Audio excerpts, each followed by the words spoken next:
If you'd invite a clerk from Krauss Brothers, you would hit below the belt. Krauss Brothers, 901 South Street, Store of the Stars. And we're back. Programming note, our show will be preempted all next week so that we may bring you our ongoing coverage of the Iran hostage crisis. Okay, my next guest. He has worked for Marvel Animation Studios for years. During his time there, he has directed such notable shows as... is this Jeff Allen again? He's the only Hollywood mainstay that would do it. Please welcome Jeff Allen. Hey. Hi. Oh, it's good to be back. Yeah. Thanks for having me. Sure. Your band is so loud I couldn't hear my intro, but I'm sure it was very flattering. So listen, I guess the producers thought it'd be wise to have you back because you happen to be a former employee for Marvel Animation Studios. And the topic that we were going to cover today deals with the Marvel character Daredevil. Daredevil? Little Daredevil. Because I think Marvel is going to be making a Daredevil Born Again show set to be released in March of 2025. It's covering the Daredevil Born Again storyline. Yes. Which covers issues 227 to 231. So as a Marvel fanatic, I guess I'd call you, you've read those, correct? Yes. Yeah, I remember reading them when they came out. Yeah, what was it? 86 is when it came out? Is it? I could call my producers. Or they could call you. I think they've been calling you. Oh, yeah? Hello? Yeah, no, we were just wondering when Daredevil Born Again came out. 86, you're right. 86. Oh, yeah. Got it. Okay. Yeah. Love you too. Oh, it was 1986. It was 1986. You were right. Thank you. You were right the first time. So that means I was 16. So it was done by Frank Miller and Dave Mazzucchelli, correct? Mazzucchelli. Mazzucchelli? Mazzucchelli. But it's M-A-Z-Z. I put the ZZ on both cheeks to be alright. So is pizza. At the time, I believe Frank Miller, he had previously done The Dark Knight, which if you've read, I believe most comic book people have read. Well, he'd written Daredevil and drawn Daredevil for years before this. Right. And he came back for this. That's what. And David Mazzucchelli was the artist, and he came out of nowhere. And then the two of them went over to DC again, and they did Batman Year One, which was another fucking epic masterpiece of comic book storytelling. Right. I have to note that I didn't read these since they came out, but I'd say thankfully he didn't draw the Born Again because I think You can call him Mazzucchelli if Mazzucchelli? you want. It's Mazzucchelli. Mazzucchelli. I think Mazzucchelli's storytelling, like the way he lays out a page, is incredible. He's just the best. You know who he reminds me of? So, well, you might not know. He's my old roommate from the Joe Kuber School, Steve Lieber. It's funny. He actually won an Eisner Award, my buddy Steve. Wow, But Steve Lieber? Yeah, he's. I think his highest profile thing was Whiteout. You know, they made that movie. Well, But yeah, I never saw the movie, didn't but either. I know that the comic was really But anyways, Steve, lauded. yeah, good dude, and Wow. really good. He knows. I think all people that went to Kubert School know how to lay out a page, graphic, great storytelling, Yeah. and Mazzucchelli does. But the way he draws emotion and stuff like that is kind of it reminds me of Steve's deal. So yeah, check out Steve Lieber. He did a series called The Fix, which was crazy good. Wow. And he recently did Jimmy Olsen. Superman's pal? Jimmy Olsen, yeah. Wow. Yeah, it's really good stuff. He really has anyway, that's Okay, enough plugging all right. my buddy Steve. Good old Steve Lieber. But, so Mazzucchelli, I'm glad he drew it as opposed to Miller, because have you seen Miller's stuff lately?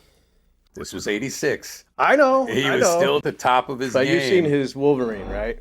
I've seen what he's been, but he's got McMar's disease. He's turned into a human statue now, so you can't fault him on that. My buddy this morning, when I told him I was going to be talking about this, he said, I think he thinks he's the Shadow now because he says he dresses he wears those big hats and the scarf and the facial mask. Anyway, I'm not dogging on what he's done for this book. He's actually, if you think about it, he changed the way we look at Batman, and he also changed the way Daredevil, because Daredevil, and I saw some recent interviews with him. Well, not recent. I don't know when they were, but what he was saying about Daredevil, when he goes, Daredevil was always a B character. He was never big. He goes, what intrigued Frank Miller about him was that Daredevil was a character who was known for not having something. Meaning Superman has super strength and Spider-Man can crawl on walls. Daredevil can't see. Like he's blind. Right, so that's kind of intriguing.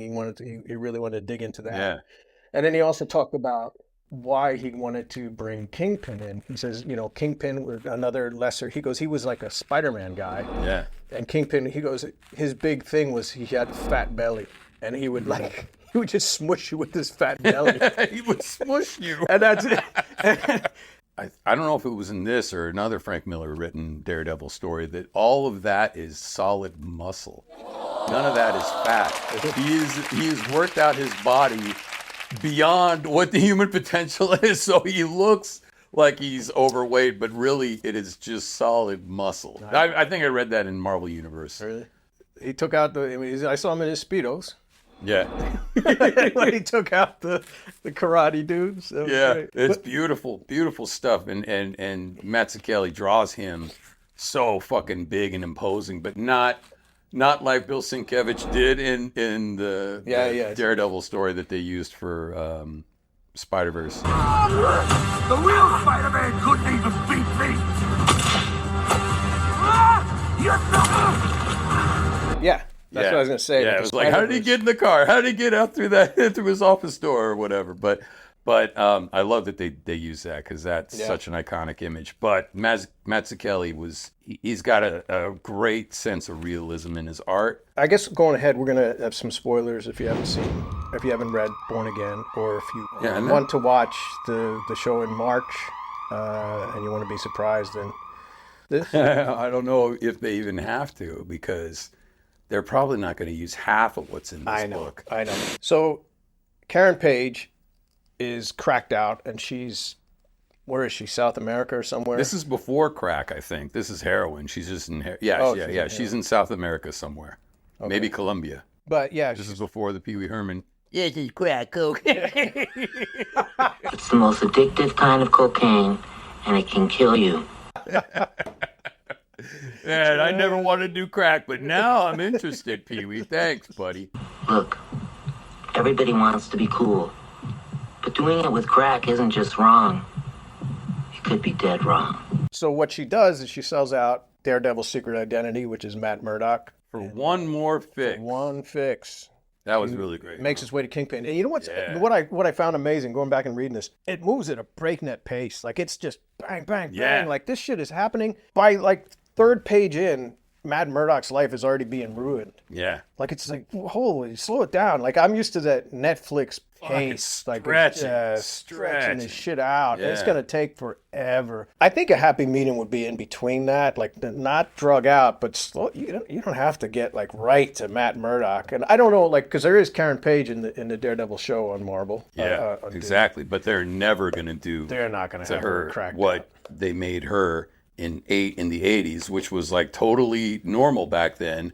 The damsel in distress, the damsel who, like, only one man can save me, and he's white, and his name is Matt Murdock. You're right. And I need to get back to him. And she's only 25 in that. Yeah. Dude. So anyway, she sells out his secret identity.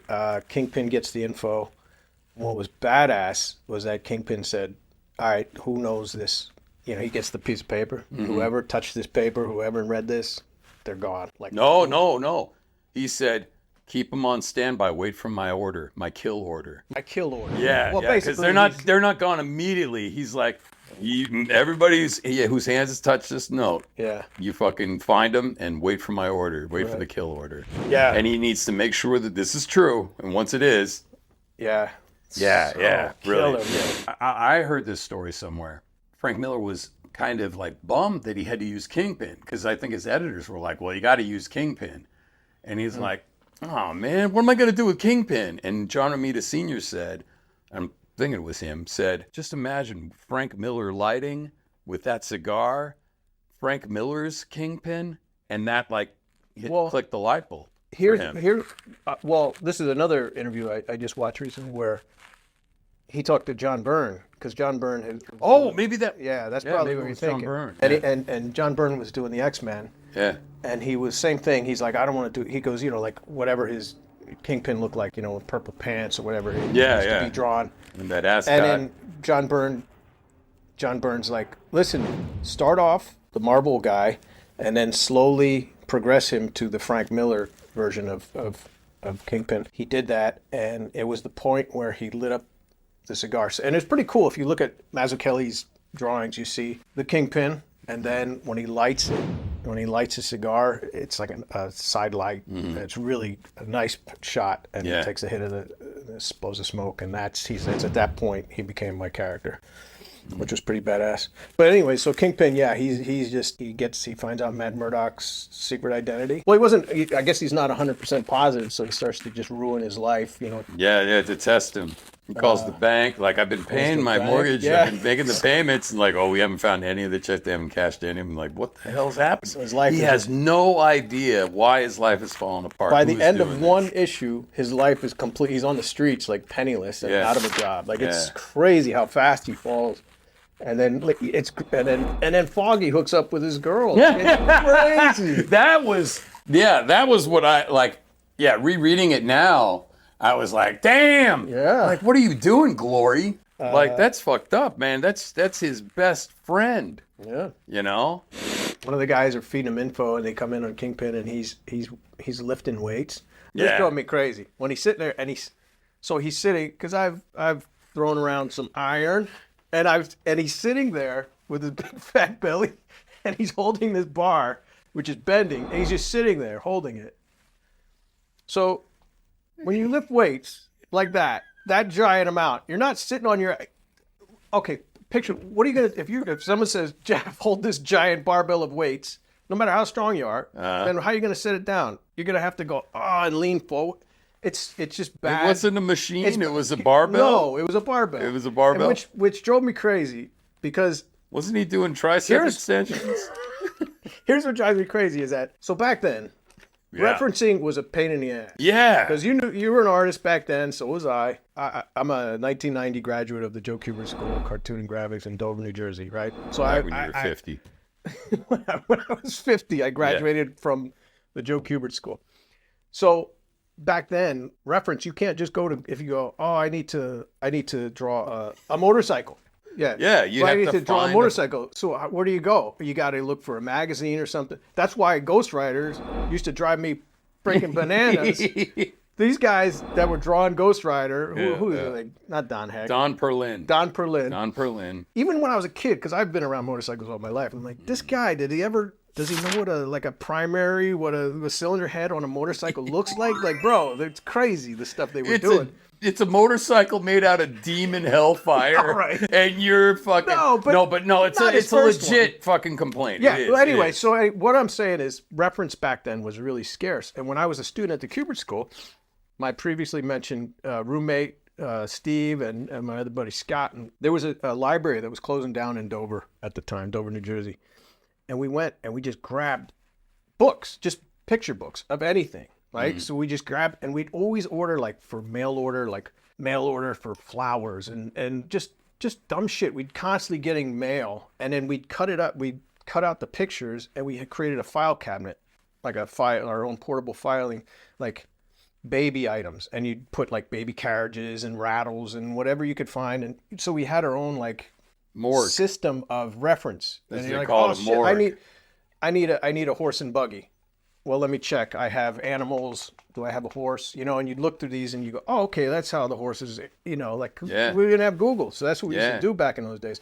So this is my long way of explaining that Dave Mazzucchelli doesn't know how people lift weights. That was fucking wacky.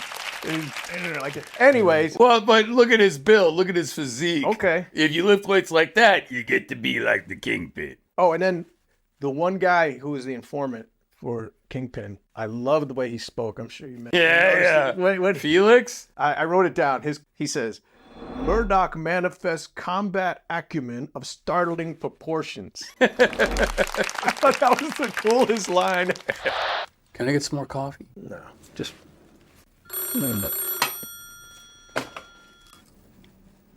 No? Okay. All right, I'll tell him. No. Okay. Frank Miller, man. That guy's a comic book writer. Oh my God. Yeah. The way he describes everybody, Daredevil's thoughts as he's fighting, take him out with this. I'm going to go for his solar plexus. Boom. I'm going to. And then later, as we go, I don't want to jump too far ahead, but this guy can tell a story, man, and getting in Daredevil's head, and when you realize we wake up and we're back in time and it's just black and you just see the letters, son, can you hear me? Are you okay? He's like, yeah, Dad, why are you shouting? You realize, man, he's on his hospital bed. He's just been describing how they inject him with all these like painkillers and numbers and stuff, but he could still feel them cutting his face. And that first night or a couple of nights after the radioactive accident that gives him his powers, takes away his sight, you're like, God damn it, man. Yeah, it was fucking hell. And then he introduces the nun, the Mother Superior, whatever the fuck. Maggie. Maggie. Yeah. And then when he fucking asks her.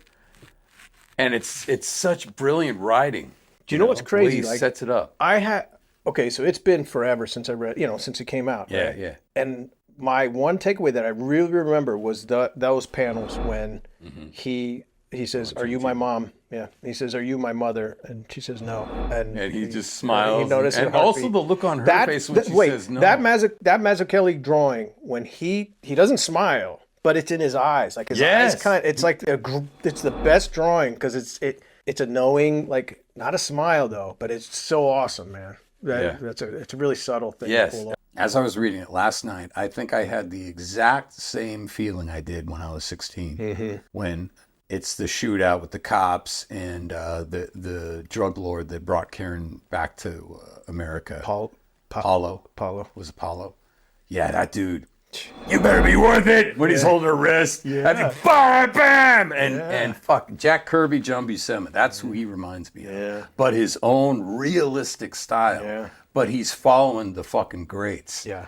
And it's that moment in the alleyway where she's about to like, fuck it, he's gonna kill me, I'm gonna die. I have one more fix. Dude, this is a comic book authority approved comic, right? It wasn't approved by the comic code. Yeah, this is way before.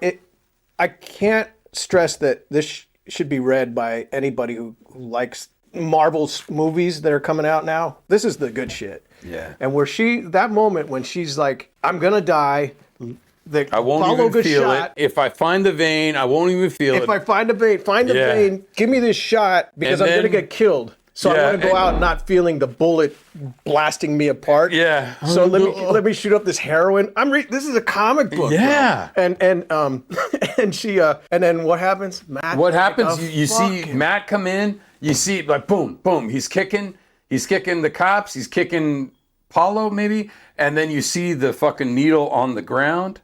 Yeah. And then you turn the page. And it is the best splash page you've ever fucking seen in your life.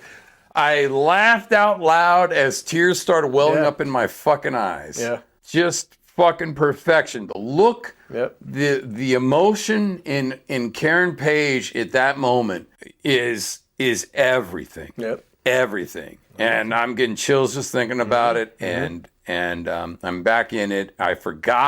I remembered, but I forgot how powerful it was. I'm getting emotional thinking about it right now. Yeah. And for them doing Born Again on Disney Plus and saying, like, we can't have Karen Page be like a porn star / heroin addict. She moved out to Hollywood to get famous and be in a movie, but that didn't work out. And then she started doing cheaper movies, more B movies, and then that turned into porn. And then she somehow found herself down in fucking South America, a heroin addict, and she's so fucked up that she sells out Matt to Kingpin, basically, and like, and then she finds her way back to America, finds her way back to Matt, and he forgives her, no problem. He forgives her. You got to ask yourself, like, why won't they do that? Like, I get it. I understand why they won't do it. But this is such, hold up the book. This is such a great fucking story. It's about a broken woman who fucking sells out her fucking true love out of selfishness. It's like, she doesn't represent all women. She is just, and the actress, I forget her name, who plays Karen Page in the Daredevil TV series, is phenomenal. She's fucking fantastic. And she's also a Dungeons and Dragons player. Is she? Yeah, she is. And so that even elevates her even more. And I think, you know, in this day and age, you would think like the actress would say, or actor, like, oh, I didn't want to portray this character because, you know, they're so weak and whatever. No, this is a broken character. This is a juicy character to play. You know, I mean, it would be like an actor like, oh my God, I can't believe, you know, it's like Robert De Niro and Wesley Snipes, you know, switching places for the fan. Like, no, I want to be the fucking bad guy. You be the sports guy, you know. Same with whatever it is. It's like, because the bad guy is juicier. It's a juicier part. She's not the villain, but she is, but she isn't. You know, when she finally meets up with Foggy in a diner, and he's like, wow, Karen, you look great. And she's all bruised and fucking cracky, well, not cracky, heroin-y. And, you know, obviously she knew it was going to be bad, right? By selling out Daredevil. Matt. And then she actually finds out from Foggy, oh yeah, he lost everything. Lost his house. He loved that house. Where did he move? And then she just finds out and it hits her like a wave. You know, and you're reading it now and you're thinking, well, yeah, bitch, what did you think was going to happen? But she didn't know. It's like she's not thinking right. She's ruined her life. For her to hear that from Matt's best friend, and he's missing. That is some of the best stuff where Matt Murdock shows up at Kingpin's. Oh, yeah. And then right there, it confirmed, oh, so you are Daredevil. There's no reason, if you're Matt Murdock. Well, yeah. Right? I mean. Yeah, well, his confirmation came a little earlier when Daredevil started, like, destroying that local dive bar. You know, it's like, who wants to talk about Matt Murdock? It's that awesome shot where he's red and everything else is like kind of monotone color. And he's just like, fire, you know, yelling. And he's destroyed everybody.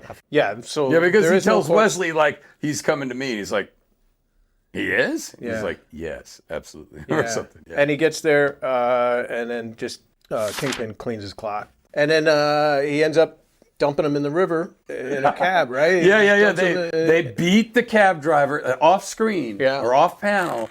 They, you know, that's why it's great writing. You know, like they say with Daredevil's Billy Club, and they put Matt Murdock at the wheel and they drive him off, and Kingpin's all happy at his penthouse thinking about it, and then it's juxtaposed with the real grainy image of the cab underwater with the broken windshield.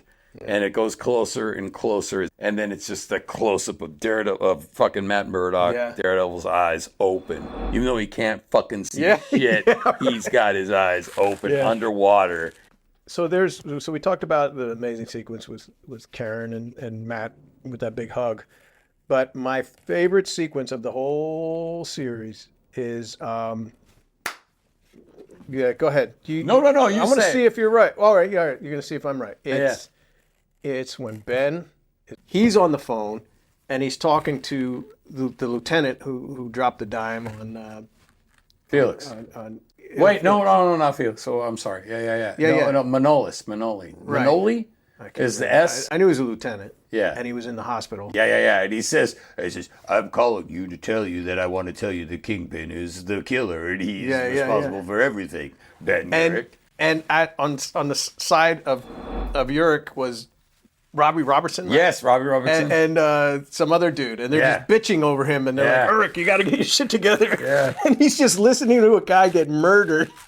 And he's just staring. It's the most beautiful page layout because he's just staring, watching these, and he's staring straight ahead. It's all symmetrical, the shot. Yeah. And then they're cutting it, and then you see this guy getting choked and murdered as he's on the phone, and he's just, that was the best. Dude, this is a comic book that's sold at 7-Eleven, bro. Yeah. But what I mean about Kingpin coming up is when he goes to the business association, he gets that award, and he's talking about at the end there, where he's talking about, like, he gets some award, and he's like, this is where I'm going to be. I'm going to leave all that crime shit behind me. And then he says, no, I'm going to bring it with me. But this is where I need to be, like a legitimate businessman. Right. Mm-hmm. And at that meeting, you know, what's great is the guy says, all right, you know, what we got to do here is, you know, you're spending too much time on this Matt Murdock guy and blah, blah, blah. And he says, here's a check. And Wesley writes him a check. He says, here's a check for what your business or whatever you got is worth, market value. Here you go. I never want to see you again. And after they leave, that's what he says. Yeah, that's right. He's going on a ski vacation, fucking 2 compound fractures. Like, oh man, that dude got out easy compared to when they do go in the steam room later. You know, that one dude, I'm just saying what everybody is thinking, yeah? And ever since your wife died, look, I've been drinking. And there he is. Fucking chokes him in front of everybody. And if you look that panel, I'm sorry. Yeah. If you look at that panel, you'll see all those mafia guys. Oh, you know, those guys in the syndicate. He says, "Oh, you call it a syndicate? It's a business or whatever." I forget what he says. One of those guys has the hairiest legs. I'll go back and look. Thanks. Can I get him? Yeah. Oh, thanks. Hey, you didn't have to ask his producers. Oh, you said coffee? Oh, no. I thought you said something else. So anyways, it ends on issue 231, but the story does continue. And I stopped it at 231, but what I do remember is Nuke. Yeah. And I remember he says, give me a red, give me a white, give me a blue, right? He's taking the pills. Yeah. And then I remember Cap, one of the best fucking panels. A, man. Who can... On your feet, Sergeant. If you guys, if anybody out there is a fan of Marvel Studios MCU movies, get that issue of where Nuke meets Captain America. Wow, I kind of gave away the ending, but no, it's okay. But it's okay. There's this. Imagine Rambo, Arnold, whoever combined with psychopathic tendencies and laying waste to Hell's Kitchen, jumping out of helicopters, I believe, and he was shooting bazookas and shit. He was just nuts. And then don't use the napalm though. These are Americans. Is that what he said? Okay. Really? You gotta save our boys. Do you think that the Marvel show is going to bring Nuke in? I think they already brought him in. Oh, really? I think they brought him in for Daredevil season 2, maybe, or Punisher. I don't remember. That's all blurred, and that's a weird thing that I wanted to talk about, but maybe for let's get into so let's get into, and this is one thing because I remember the give me a red and give me a white, and I was like, oh shit, they're doing Nuke. I remember having that thought, but I can't remember because it was not memorable. Yeah, I watched the first season and second season of Daredevil, and I think there was 3, right? Oh Jesus Christ! I thought there were only 2. Maybe. I know. I watched the first one. I was so excited, and I do not like the guy who plays Matt Murdock. Don't like him. You don't like Charlie Cox? I don't. I think it's his bad hair or something. Dude, the dude's got a fucking head, man. He's got a head that when he finally donned the Daredevil costume at the end of the first season, right. I remember thinking the way his eyes are situated on his head, it took them, I guess they got it right in the second season. They got it right. But his head is different.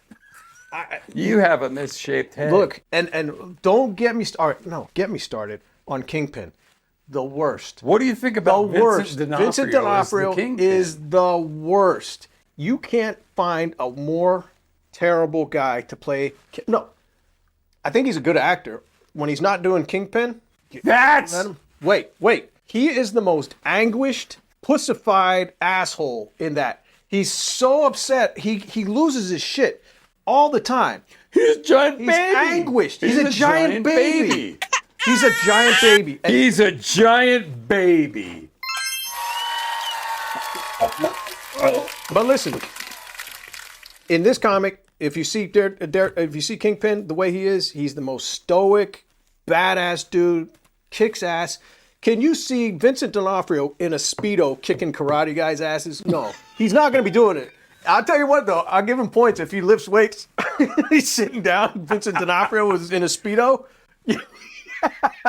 Then I'll go, okay, I changed my mind. No, he's terrible. He's terrible. I think to do it properly, they should just fucking CG him. Like, Yes. the thing. Like, Yes. make him the Bill Sienkiewicz. Make him the gigantic. Oh, make him the David Mazzucchelli version because he's realistic. Yeah, right. He makes sense. Bill Sienkiewicz's fucking Spider-Verse makes sense. Okay, so did you watch She-Hulk? I did. I watched. I don't think I made it to the end, but I watched didn't that they whole have fucking Kingpin? show. Wasn't Kingpin in it at the end? And there was some type of No, that was Hawkeye. They hinted that he was dead because Echo, who showed up in Hawkeye, right. She shot him in the eye or something, or the face. I don't know, but she shot him in an alley. And they had this thing where the camera pulled out and you hear a gunshot. And you're like, Echo fucking killed the Kingpin? Well, you know he didn't get killed, but still, Echo? Like, are you kidding me? Like, that's the problem with these shows, is like they need to humanize the characters so much that they lose the character. Right. And that's why John Bernthal looks like the Punisher, but Ray Stevenson was the best Punisher because he played it stoic as hell. This guy... Who's Ray Stevens? He passed away recently, but he was Volstagg in the Thor movies. The song The Streak? Huh? The Streak? Do you know that song? Oh, yes, they call him the Streak. Do you know what I'm talking about? I do. I think he sang that. You're stuck in the 70s there, Mustache Man. I think you got to take it easy with that whole 70s aesthetic. But What do you think they're going to do with the character? Is it going to suck or... Well, just by its nature, it's going to suck compared to the comic. If they follow the comic as religiously as they possibly can in this day and age, then it's going to be a hit. Here's one thing I want, as you just made me think about this, Yeah. is that Daredevil and Spider-Man both have this unique poses they do when they're flying through the sky. That stupid run up the wall and right cross thing drives me crazy. You know, they run up a wall and then pow. Fuck, it's so dumb. If you notice, a lot of the drawings of Daredevil when he's like flying through the sky, he's like pinching his butt crack together, like and his legs are straight. You know that pose. Everybody, whenever Daredevil's flying through the sky, it's his legs are all like. He has a certain style of jumping. Yeah. And I don't remember any of the Charlie Cox things hitting those poses. Yeah. Now the great thing about when Spider-Man went, I think even Raimi was doing it. Yeah. He'd fly through the city and he'd hit all those wacky poses that we always, even Ramita, you know, all the old Ramita poses, he would hit them all. And Daredevil's never done that. I would love to see that. Even the medium of newspaper, news breaking stories, it's kind of out the window. Like, what are you going to do? Ben Urich is going to be like a blogger, you know? Like, Well, they already had Ben Urich in the series. Oh. And I forget the actor who played him. I think he actually died in real life. I think they kind of already had like elements of Born Again in the Daredevil TV series. It's Disney now. It's all new. Yeah, I don't know. Man, We'll see. it sucks. But it's not going to be the gritty 86 world that he's in. What was it? The director of Smokin' Aces and the A-Team, I forget his name. He did like a pitch to Marvel that he wanted to make a Daredevil movie. And it was like a mood board video of all these, you know, Serpico and all these 70s films. And he's like, I wanted to set it in the 70s in Hell's Kitchen when it was truly. And it's like, yeah, well, they're doing that with Fantastic Four. It's in the 60s. And How long have it makes sense with Daredevil. And I would love for them to take these characters that they introduced to Netflix and then go, no, you know what, these guys are actually, you know, back in the 70s. I think they really blew it when they didn't make Luke Cage in the 70s. That would have been amazing. And I think and I have one more thing I want to ask you. Did you ever, when you did with Avengers and you did all those shows, did you ever do an animated Daredevil? No, You never did the character? no, Yeah. no. Was it a And legal thing, or they just never wrote him in? I think so. Yeah, he was 20th Century Fox. Yeah, like the X-Men and like Fantastic Four. Yeah.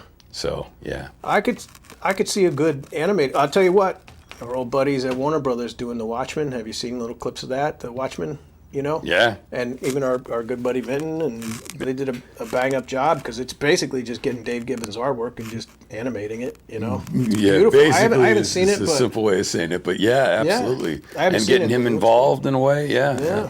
I think a way to make this work is forget Charlie Cox and D'Onofrio and all those guys and just animate it. Animate it, yeah. But I don't know what's going on in Marvel. And since you're no longer there, you can't make it happen. That's true. I can't make it happen. I'm stuck in this studio. Yeah. Your perpetual guest. So, what I want to say is, if you would like to hear our take on the Born Again show on Disney Plus, which comes out in March, then you should like and subscribe. You should subscribe to us, and then you will get our take on that. And couple it with our take on the comic, and I'm sure we're going to hate it. So make sure you. I don't know, man. And that's it. We have another commercial break coming up, and then we will be back.